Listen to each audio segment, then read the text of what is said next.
ధనియాల రసం పెట్టుకుంటున్నాను.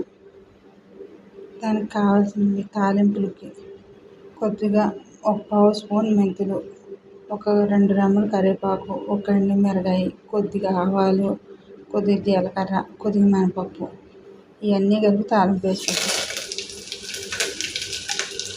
తాలింపు వేగిన తర్వాత పొడి వేసుకుంటున్నాను, రసం పొడి. దీంతో 2 స్పూన్లన్నర రసం పొడి వేసుకున్నాను. అది బాగా కలిసాక వాటర్ పోసుకోవాలి.